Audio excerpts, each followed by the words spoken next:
Good morning students. आज हम लोग क्लास 12th केमिस्ट्री का सेकंड चैप्टर स्टार्ट करेंगे, दैट इज सॉल्यूशंस। तो सॉल्यूशंस जो कि हम पहले भी क्लासेस में पढ़ते आ चुके हैं कि सॉल्यूशन होता क्या है। तो बेसिकली अगर हम स्टार्ट करें सॉल्यूशन से, तो सॉल्यूशन क्या है? ये होमोजेनियस मिक्सचर है। सॉल्यूशन में अलग से कंपाउंड नहीं बनता है, तो इसीलिए हम इसको कंपाउंड नहीं कहेंगे, दिस इज द मिक्सचर। और होमोजेनियस मिक्सचर होता है और इसमें दो सब्सटेंस होते हैं, ए बी हम कह सकते हैं। और वो सॉल्यूशन जिसमें दो ही कंपोनेंट होते हैं उसको हम बाइनरी सॉल्यूशन भी कहते हैं। This the new term, that is the binary solution.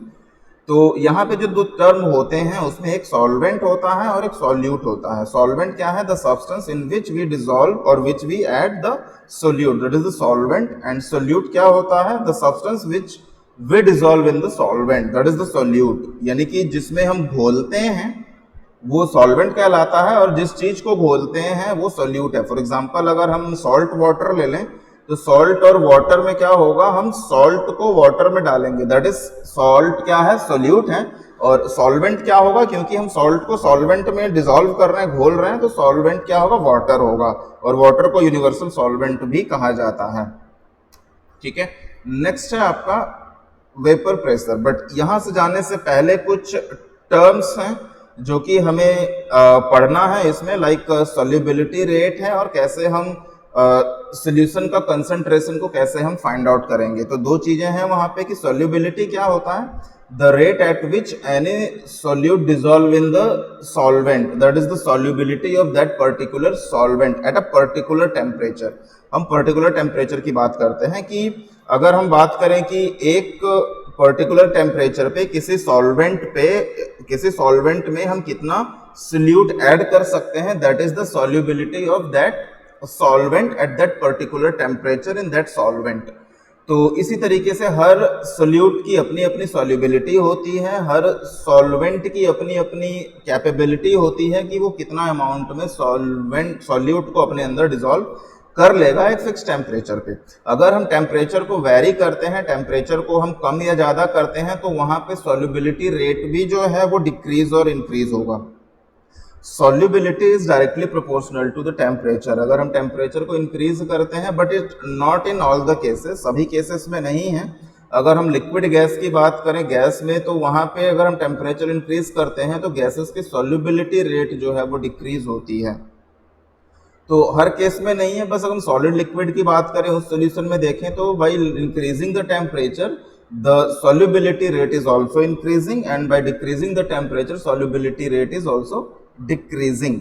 तो वहां पे है, बट हम एक फिक्स टेम्परेचर की बात करते हैं तो वहां पे एक सॉल्वेंट में कितना सॉल्यूट हम एक फिक्स टेम्परेचर पे डिसॉल्व कर सकते हैं, that is the solubility rate. Next आता है कि concentration of the solution. Solution का हम कंसंट्रेशन कैसे फाइंड आउट करेंगे? अब कंसंट्रेशन दो तरीके से फाइंड आउट किया जा सकता है।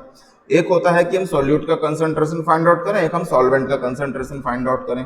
तो सॉल्यूट का क्या होता है कि जितना अमाउंट ऑफ और जितना ग्राम, मास बाय मास और वॉल्यूम बाय वॉल्यूम हम ले सकते हैं वहां पे। तो फॉर एग्जांपल अगर 5 gram sugar 5 gram sugar 100 gram water में हमने डिसॉल्व किया है और शुगर का हमें कंसंट्रेशन निकालना है, परसेंटेज कंसंट्रेशन, तो वहां पे क्या होगा?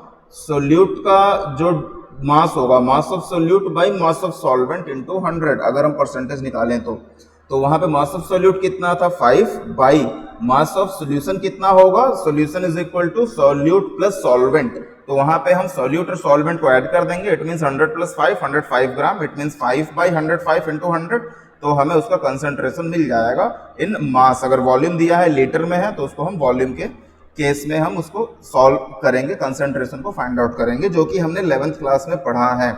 और उसके बाद और भी सारी चीजें हैं कि मोलैरिटी है, मोलैलिटी है, उसको हम कैसे फाइंड आउट करेंगे। मोल फ्रैक्शन है, उसको हम कैसे निकालेंगे।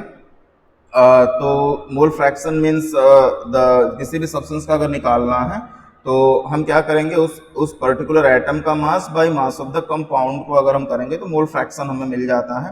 तो इस तरीके से हम उसको फाइंड आउट करेंगे, it means concentration of the solution को हम फाइंड आउट करेंगे। तो ये 11th क्लास की चीजें थी, सॉल्यूशन हम पढ़ चुके थे, तो उसको एक बार आप अच्छे से रिवाइज कर लीजिएगा, जिसमें कि सॉल्युबिलिटी है and the concentration of solution को हम कैसे फाइंड आउट करेंगे। Next one is the vapour pressure. तो वेपर प्रेशर क्या होता है? The pressure exerted by the vapour, it means कि वेपर जो है वो कितना प्रेशर एक्सर्ट कर रहा है over the liquid surface at equilibrium is called the vapour pressure. It means कहीं पे भी है तो सरफेस पे वो कितना वेपर जब बनता है तो ऊपर की तरफ उठता है और कितना प्रेशर एक्सर्ट करता है उसको हम वेपर प्रेशर कहते हैं। If solute is not volatile, non volatile solid और लिक्विड है, then vapour pressure of the solution is equal to the partial vapour pressure of the solvent in the solution होगा। First condition, अगर solute non volatile solid और liquid है तो जो vapour pressure solution का होगा is equal to the partial vapor pressure of the solvent in the solution. Second one, if the solute is volatile solid or liquid, then the vapor pressure will be equal to the sum of partial vapor pressure of solute and that of the solvent. तो ये दो condition है यहाँ पे। Next one जो हमें पढ़ना है दैट्स द राउल्ट्स लॉ पढ़ना है। राउल्ट्स लॉ क्या बताते हैं? ये बताते हैं कि जो पार्शियल वेपर प्रेशर होता है किसी भी कंपोनेंट्स का in the solution is directly proportional to its mole fraction. क्या है? सीधे सीधे है, very important, partial vapour pressure किसी भी कंपोनेंट का अगर सॉल्यूशन में है और उसका जो पार्शियल प्रेशर है वो उसके मोल फ्रैक्शन से डायरेक्टली मतलब डायरेक्ट प्रोपोर्शन में होगा। अगर हम यहाँ पे ग्राफ ड्रॉ करें तो आप सीधे सीधे देख सकते हैं डायरेक्ट प्रोपोर्शन का मतलब क्या है कि अगर हम वेपर प्रेशर को बढ़ाते हैं तो मोल फ्रैक्शन भी इंक्रीज होगा। सीधी लाइन मिल रही है आपको इंक्रीजिंग ऑर्डर में, it means they are in direct proportion में होगा। ये राउल्ट्स लॉ कहते हैं। और फॉर अ बाइनरी सॉल्यूशन अगर हम देखें तो बाइनरी सॉल्यूशन में क्या है? दो कंपोनेंट होते हैं ए एंड बी। तो इसमें अगर हम पार्शियल प्रेशर का देखें ए और बी तो P A is equal to X A, that is आपका एक्स ए क्या है आपका? That is a mole fraction of A है दोनों, और P B is equal to X B where P naught A is equal to vapour pressure of component in a pure state and Pa is equal to vapor pressure of component A in the solution। ये दो difference है। P not B क्या है? Vapour pressure of component B in a pure state है, और vapour PB क्या है? Vapour pressure of component B in the solution है, सॉल्यूशन में और प्योर स्टेट में without going to the solution. ये दोनों वेपर प्रेशर हैं। लिमिटेशन ऑफ राउल्ट्स लॉ क्या है? Raoult's law is applicable only to very dilute solution. ये हर सॉल्यूशन पे एप्लीकेबल नहीं होता है, ये जो लॉ है वो सिर्फ डाइल्यूट सॉल्यूशन पे ही एप्लीकेबल होता है। It is applicable to a solution containing non volatile solute only and it is not applicable to the solute which dissociate or associate in a particular solution. तो these are the limitation of the Raoult's law. और Raoult's law का अगर हम total partial pressure की बात करें, Raoult's law in combination with Dalton's law of partial pressure की बात करें तो PT means total partial pressure जो है vapour pressure of the solution, PT means total vapour pressure of the solution क्या होगा? X A P naught A plus X B P naught B that is equal to P naught B plus P naught A minus P naught B into X A. तो ये formula है जिससे कि हम total partial pressure और total vapour pressure of the solution find out कर सकते हैं।